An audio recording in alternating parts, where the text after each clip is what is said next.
Hello everyone, I'm Darren Rawlings and welcome to Emerging Civil War. And joining me at this time is Drew Gruber. Now, you run Civil War Trails, and you're so busy, aren't you? Let's be honest. Yes. But you don't just, you get involved and you go out there and you put these signs up as well, don't you? Yeah, so although my title is executive director, I spend most of my life running around in overalls and boots fixing the signs and putting them in. So this morning I was covered in mud with my coworker and sweating it out and getting a new sign in Culpeper, Virginia for the graffiti house. Oh, wow. Yeah, so I'm planning on going up there on Sunday. So I'm going to You'll have a be look like at the that. I'm going to first snap visitor. that. Yeah. Yeah. So because Culpeper State Park literally opened at the beginning of June, didn't it? It did, yeah. And the new Civil War Trails site, which we installed this morning, is directly across the street at the graffiti house. So it's on the Brandy Station battlefield, but it is a historic structure, obviously, which was there during not only the Battle of Brandy Station, but the subsequent winter quarters, and guys graffitied all in the house. So if you get a hold of them ahead of time, you can take a tour. Oh, excellent. Yeah. So I'm hoping to do that. Yeah.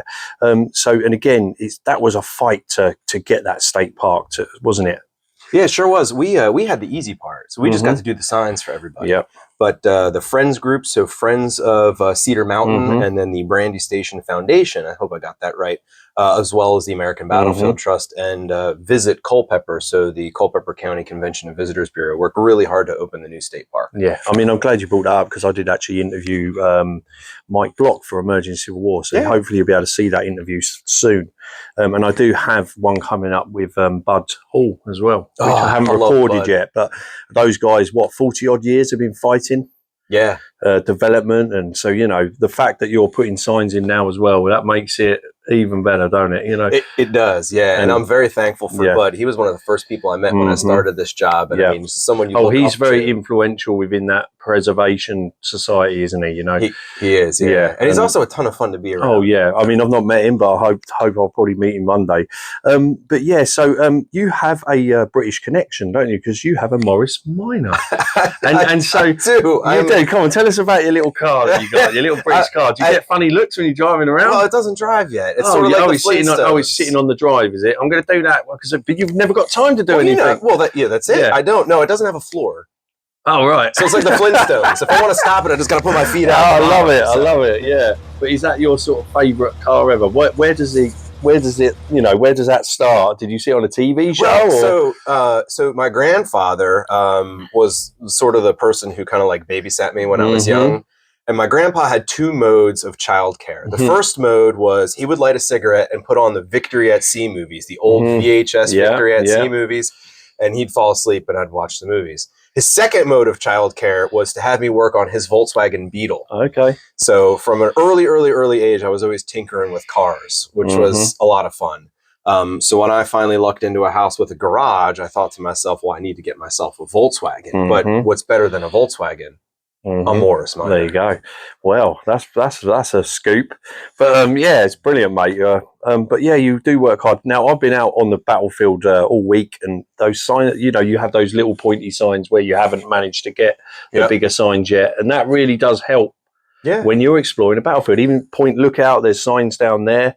You've worked so hard at getting these signs out there. So what's next? What's next in the list of things to do for Civil War Trails? Right. It is a big, long list, isn't it? This is crazy. So bear with me. I'm going to give you all the details here. So we currently have more projects now than we had during the Civil War Sesquicentennial. When I last counted, and I just checked my email a couple minutes ago, we're somewhere near 270 projects.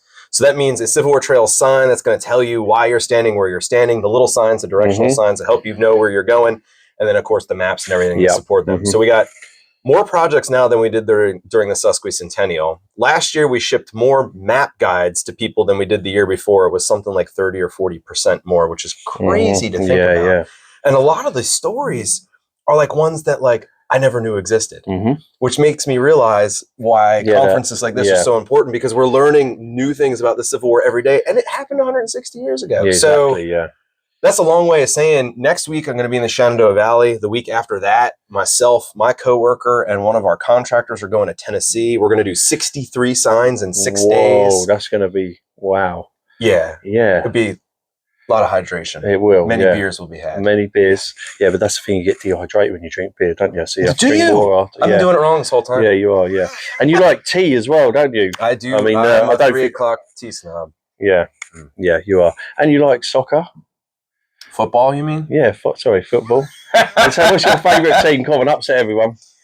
Do you have one, or do you just sort of follow everything? I follow a little bit of everything, but I have to say, I've been watching Everton lately. Oh, right, okay, fair enough. Yeah, fair enough. That's Not nothing wrong with that. there's much to watch there. Well, no, it's been a struggle, hasn't it? We won't get into that. At least you didn't say Liverpool, otherwise I'd have chucked you out. No, well, I have to blame Everton on a friend of mine, Jake Wynn, who lives in Frederick, Maryland. He kind of got me started rooting for the underdog. Yeah. Well, I think they've got a new stadium this season. I think it's finally completed. They've been building it for about 4 years, I think.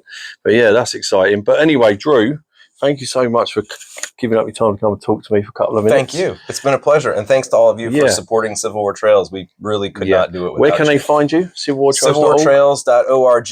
Yep. I don't have a lot of time because of all the driving to post on the social media, but you can snap a sign selfie. If you're cruising around and you see a sign, snap a sign selfie and I'll share that for certain. But you can get us at civilwartrails.org. Excellent. And all that is left to say is we'll see you online on the battlefield. Cheers.